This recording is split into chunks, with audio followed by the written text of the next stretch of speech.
La familia Paramyxoviridae comprende una serie de virus de suma importancia médica.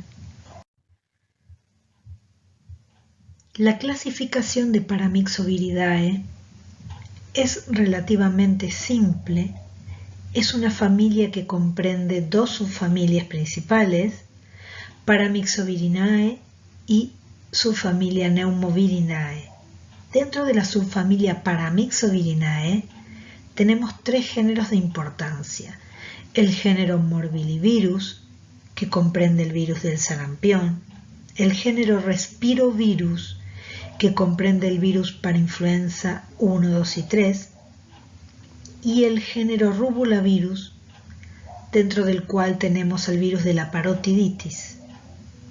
En cuanto a la subfamilia Pneumovirinae, existen dos géneros conocidos: Pneumovirus, que involucra el virus sincitial respiratorio, y el género Metaneumovirus, cuya especie se denomina Metaneumovirus humano.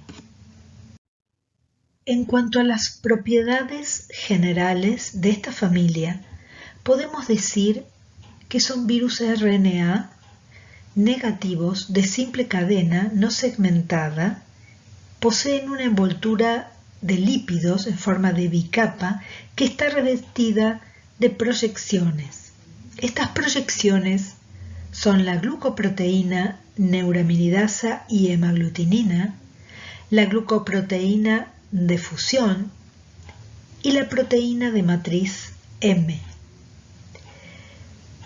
Paramyxoviridae se replica en el citoplasma celular, tiene una simetría icosaédrica y su tamaño oscila entre los 150 a 250 nanómetros.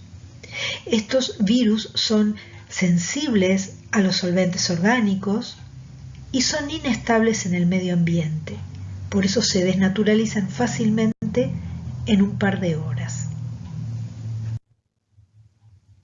En esta diapositiva podemos ver los aspectos morfológicos más característicos de esta familia. Podemos observar las espículas de neuraminidasa y hemaglutinina, las glucoproteínas F o de fusión.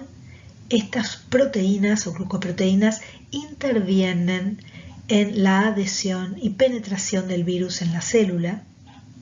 Vemos también la matriz o proteína M y el ácido nucleico, que característicamente, como dijimos, es un ARN de polaridad negativa. La replicación viral de esta familia de virus consta de una serie de pasos. El primero comprende la adsorción, es decir, la interacción entre el receptor celular y la glucoproteína hemaglutinina del virus. La fusión de la membrana plasmática celular con la proteína F determina la penetración del virus a la célula huésped y la liberación de la nucleocápside viral en el citoplasma celular. El cuarto paso es la transcripción del genoma a su forma de polaridad positiva, que funciona como una plantilla de RNA mensajero. Posteriormente, se produce la traducción de proteínas virales específicas por el ARN mensajero, que puede actuar como molde para la síntesis de nuevas moléculas de RNA genómico. El sexto paso es el ensamblado del RNA y la asociación de las proteínas a la nucleocápside. Luego se produce la expresión en la membrana plasmática de las glicoproteínas de envoltura virales y, por último, se liberan los nuevos viriones al exterior, siempre por brotación, es decir, preservando la célula huésped. Los paramyxovirus humanos son el virus del sarampión, virus de la parotiditis, virus sincitial respiratorio, el virus parainfluenza 1, 2 y 3 y el metaneumovirus humano. Todos estos virus producen enfermedades respiratorias virales. Algunos afectan la vía aérea superior, produciendo resfrío común, obstrucción nasal, laringitis, faringitis o laringotraqueobronquitis.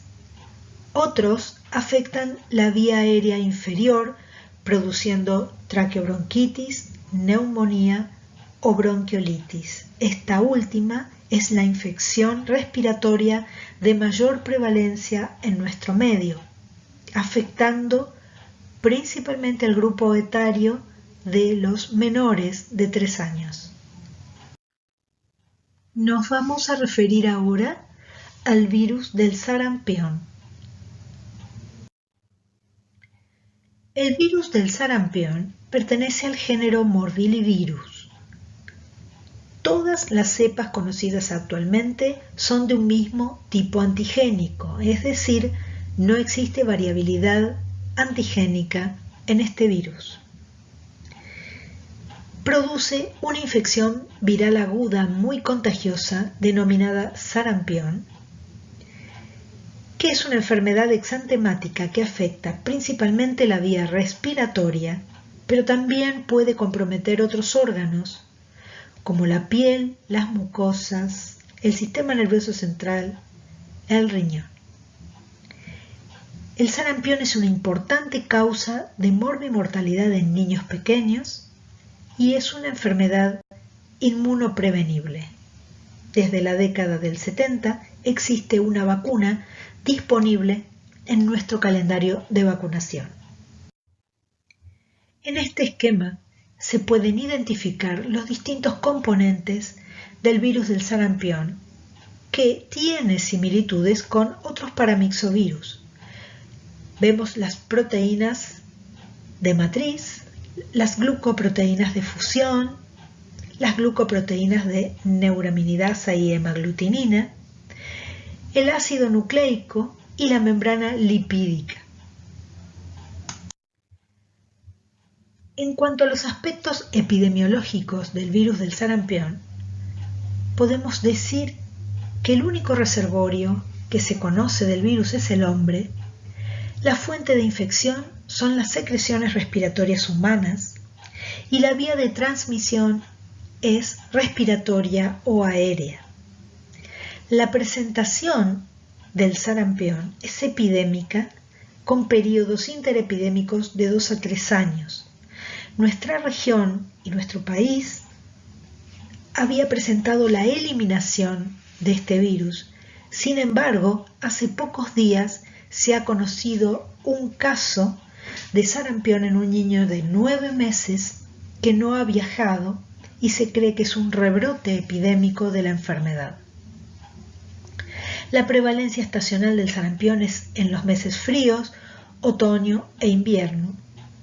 El huésped susceptible es aquel que no ha padecido la enfermedad o aquel que no se ha vacunado, principalmente niños y principalmente los menores de 1 año, ya que la vacuna del sarampión se da su primera dosis a los 12 meses. El grupo de mayor vulnerabilidad entonces será en los niños de 6 a 11 meses de vida, en los cuales se presenta una tasa de letalidad del 30%. Patogenia. El virus del sarampión se encuentra en aerosoles y secreciones respiratorias de las personas infectadas. Estos aerosoles y secreciones constituyen la fuente de infección y viajan a través de la vía respiratoria, depositándose e invadiendo el epitelio conjuntival respiratorio de tráquea, bronquios y ganglios linfáticos regionales, donde va a ocurrir la primera replicación. Sabemos que el virus debe aumentar su masa, su carga viral, para poder producir enfermedad. Es por eso que ocurren distintas replicaciones a lo largo de todo su ciclo en el hospedador, cuya finalidad es esta, el aumento del número de virus, de partículas infecciosas, desde que ingresa hasta que llega a sus órganos blancos finales. Una vez que el virus ha realizado su primera replicación, ocurre entonces la primer viremia, los virus pasan a la sangre y van a infectar a los leucocitos y células del sistema retículo endotelial, donde formarán grandes sincitios.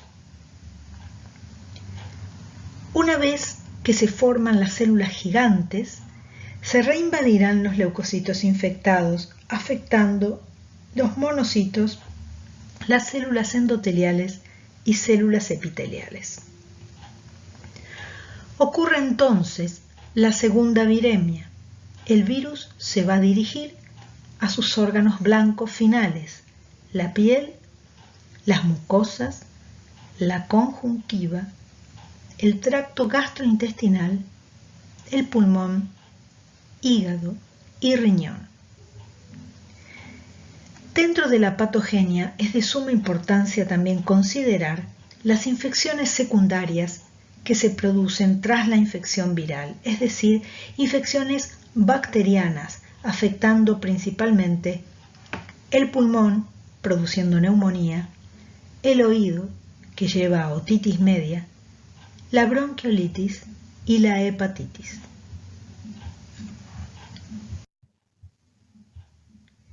El virus del sarampión despierta respuesta inmune.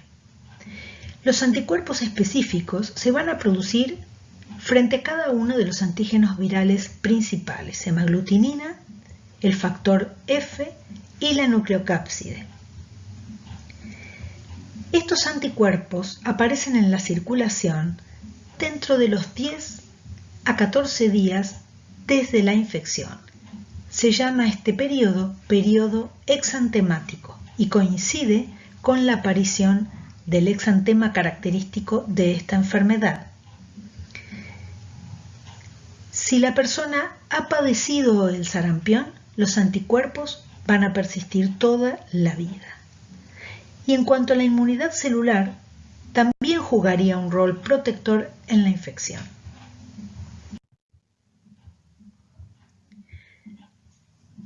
¿Cuáles son los aspectos clínicos más importantes del sarampión? El sarampión posee una incubación de hasta 2 semanas. Existe un periodo prodrómico de 2 a 3 días que se caracteriza por un cuadro incaracterístico de fiebre, anorexia, tos, rinitis, catarro bronquial y conjuntivitis. A la rinitis, al catarro bronquial y a la conjuntivitis se la denomina triple catarro y es característico del sarampión. Aparecen también las manchas de Koplik, que son manchas blanquecinas sobre una mucosa enrojecida, la mucosa yugal, y que se presenta antes del periodo exantemático. El periodo exantemático dura 4 a 7 días y consiste en un exantema eritemato maculopapular de tipo morbiliforme que afecta la cara, el tronco y las extremidades. En este periodo se presenta una de las principales complicaciones del sarampión, que es la neumonitis sarampionosa. Luego del periodo exantemático puede venir la convalecencia o el periodo de complicaciones. Las complicaciones suelen darse por extensión y progresión de la replicación viral y consisten principalmente en la sobreinfección bacteriana, siendo las más frecuentes las infecciones bacterianas de la vía aérea, bronconeumonía, otitis media y también gastroenteritis, hepatitis, queratoconjuntivitis, la encefalomielitis postinfecciosa y una infección sumamente infrecuente que se da muchos años posteriores a la infección, que es la panencefalitis esclerosante subaguda. En estas imágenes podemos ver las manchas de Koplik que se visualizan como manchas blanquecinas en una mucosa roja y congestiva. Las manchas de Koplik preceden la aparición del exantema. El exantema del sarampión es un exantema eritemato-máculo-papular de tipo morbiliforme, como puede visualizarse en esta foto. Afecta primero la cabeza y luego se extiende hacia las regiones distales del cuerpo. El diagnóstico del sarampión es serológico. Se realiza mediante la detección de anticuerpos específicos en suero de tipo IgM que pueden detectarse a partir del tercer día en que comienza el exantema, y también hay disponible detección de IgG antisarampión. Puede hacerse par serológico con una segunda muestra tomada 15 días después de la primera. En general, la IgG antisarampión actualmente se realiza para saber si un individuo ya ha padecido la enfermedad o está inmunizado. También puede realizarse la detección del genoma viral mediante PCR en los casos en que la serología no aporte nada al diagnóstico. Esta detección del genoma viral se puede realizar en sangre, secreción respiratoria o secreción conjuntival. También se realiza el cultivo celular y el aislamiento viral en secreciones, sangre, secreción respiratoria, conjuntival y orina, pero solo debe realizarse cuando las pruebas anteriores no son concluyentes. Existe además hoy en día una prueba de inmunofluorescencia para la detección de antígeno del virus del sarampión que puede realizarse en células de mucosa nasofaringea, conjuntiva, líquido cefalorraquídeo y biopsia de tejidos. La profilaxis del sarampión se realiza mediante la vacuna antisarampionosa, que es una vacuna a virus vivo atenuado. La vacuna antisarampionosa forma parte de la vacuna triple viral, que incluye sarampión, virus de la parotiditis y virus de la rubeola. También existe una vacuna doble viral, que incluye el sarampión y virus de la rubeola. Esta vacuna tiene una inmunogenicidad del 95%, es decir, una muy buena inmunogenicidad, y se encuentra en nuestro calendario de vacunación. Se aplican 2 dosis, la primera dosis al año de vida y la segunda dosis al ingreso escolar, es decir, a los 5 o 6 años. A los 11 años, si el niño no tiene 2 dosis previas, hay que aplicar un refuerzo. La doble viral en general se utiliza para las puérperas para reforzar la inmunidad contra sarampión y contra rubeola. Virus de la parotiditis. El virus de la parotiditis pertenece al género Paramyxovirus. Todas las cepas estudiadas pertenecen a un mismo tipo antigénico, al igual que el virus del sarampión. Produce una infección viral aguda denominada parotiditis urleana o vulgarmente conocida como paperas. La parotiditis es una enfermedad sistémica que afecta principalmente las glándulas salivales, parótidas, sublinguales, submaxilares, pero puede también afectar testículos, ovarios, mamas y páncreas. Esta afección extraglandular se da en las personas de mayor edad, principalmente adolescentes y adultos jóvenes. Esta enfermedad es inmunoprevenible. En esta microfotografía electrónica podemos ver al virus de la parotiditis observando estructuras icosaédrica y sus numerosas espículas.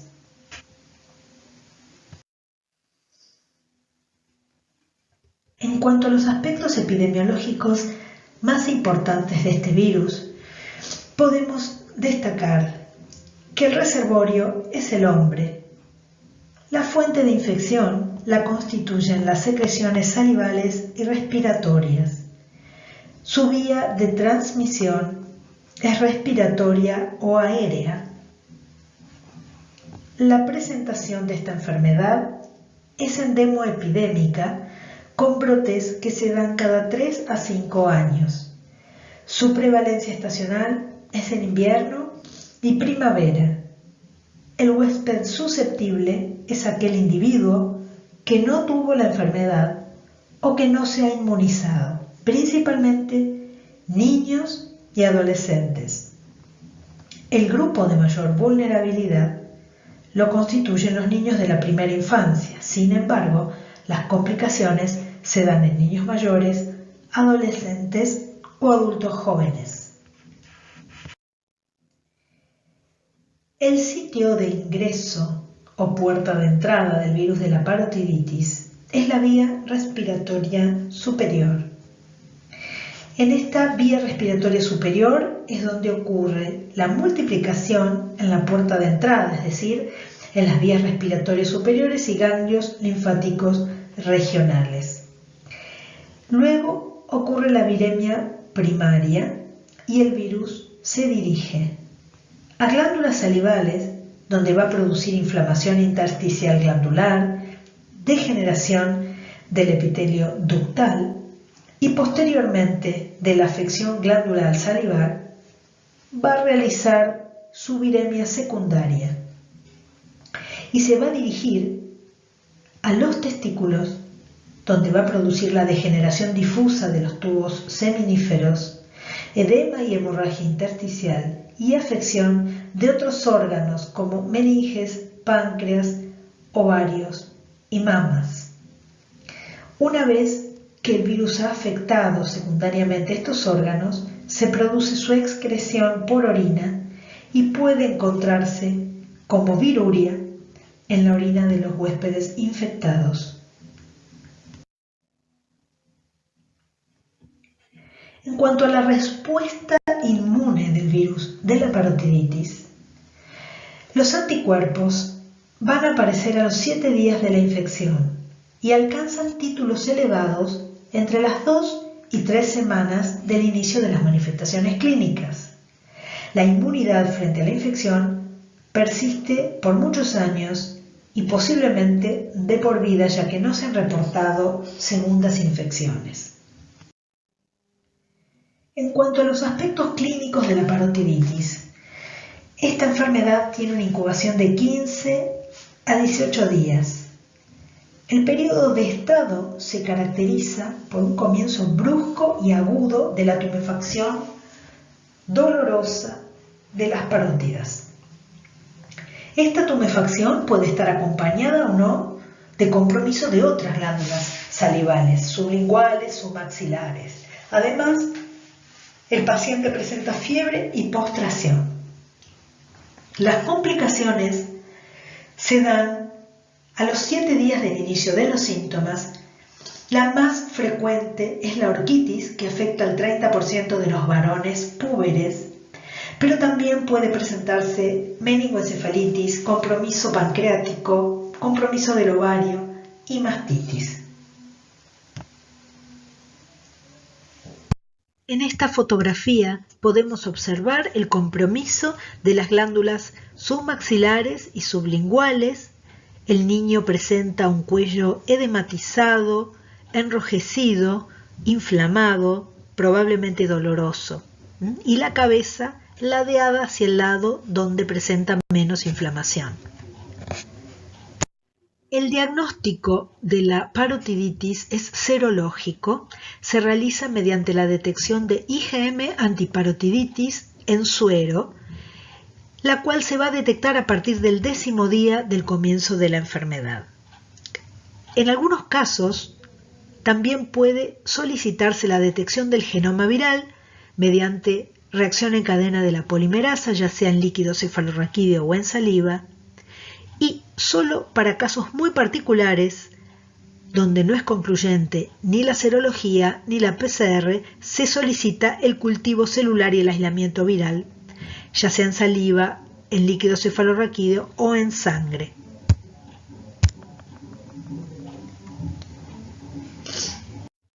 La profilaxis de la parotiditis se realiza con la vacuna. La vacuna antiparotiditis es una vacuna virus vivo atenuado que compone la triple viral junto con sarampión y rubiola.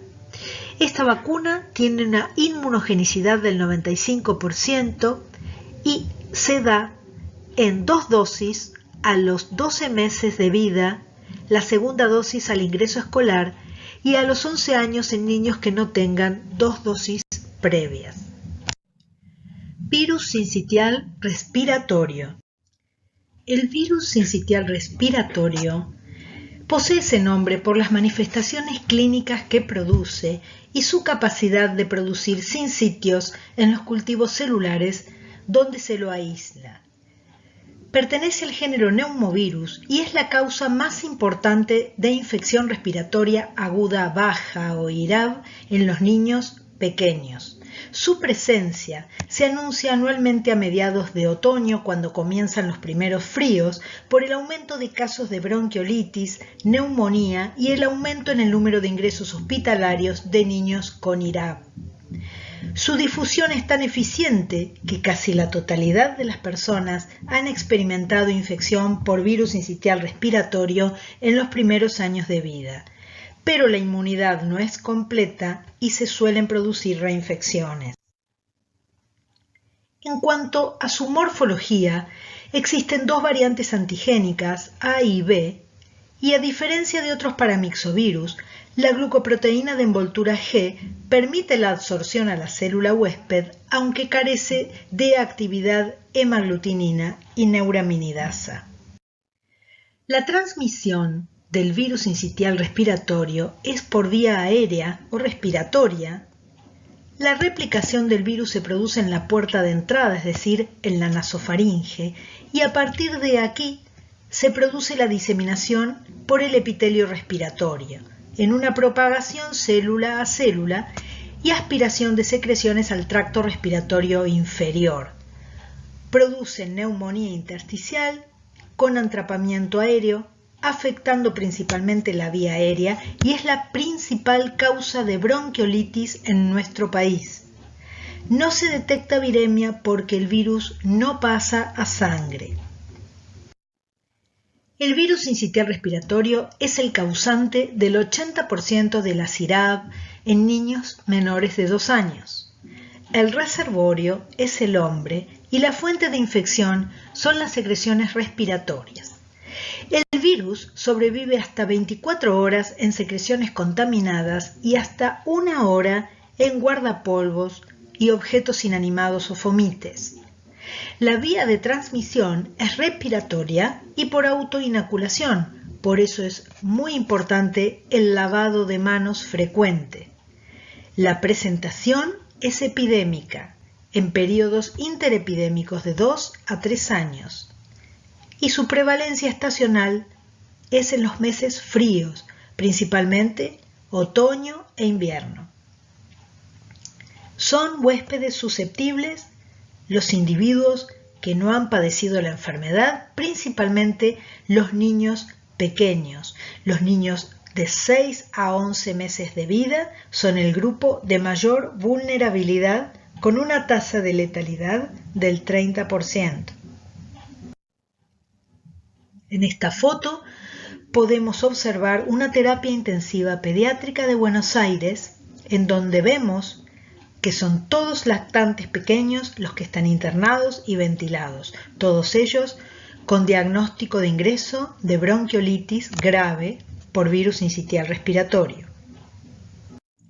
La inmunidad adquirida es incompleta y el nivel de anticuerpos séricos no es predictivo del riesgo de infección, gravedad o de su recuperación.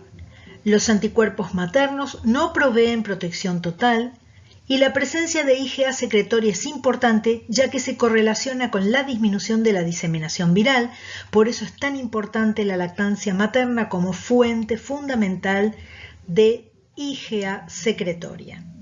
Los niños con defectos en la inmunidad celular, principalmente células T, tienen una enfermedad más grave y más prolongada. El periodo de incubación de la bronquiolitis por virus sincitial respiratorio es de 4 a 5 días. El inicio de los síntomas se da con rinorrea, anorexia, a lo cual luego se agregarán en el periodo de estado la tos, fiebre, sibilancias, disnea, hipoxia y apnea. El signo clínico característico es el atrapamiento del aire, el espesamiento peribronquial o neumonía intersticial. Puede presentarse consolidación lobar o segmentaria. Es muy frecuente la sobreinfección bacteriana y puede llegar a requerir asistencia ventilatoria mecánica. Las secuelas son una función respiratoria disminuida, tos recurrente y asma pulmonar. En esta radiografía vemos un infiltrado intersticial difuso bilateral con atrapamiento aéreo que compromete ambos pulmones. El diagnóstico se realiza por la detección de antígeno viral en secreción respiratoria mediante el test de inmunofluorescencia. En la fotografía pueden verse las células epiteliales infectadas con el virus con fluorescencia marcada. También en casos muy puntuales puede realizarse la detección del genoma viral por PCR en secreciones respiratorias o el cultivo y aislamiento viral. La profilaxis consiste básicamente en evitar la transmisión en el hogar, en el hospital o en las comunidades cerradas con medidas de higiene, ya que no existe la inmunización. Estas medidas de higiene consisten principalmente en el lavado de manos frecuente, el uso de protección ocular, el uso de barbijo y el aislamiento respiratorio de los enfermos. Virus para influenza. El virus para influenza es un virus que produce IRAV en niños y en adultos. Pertenece al género Paramyxovirus y cada virus posee 3 antígenos distintos de los que deriva su especificidad de tipo para influenza 1, 2 y 3. Existe reacción cruzada entre los 3 serotipos de virus y la enfermedad es más grave en los niños pequeños y más benigna en los adultos.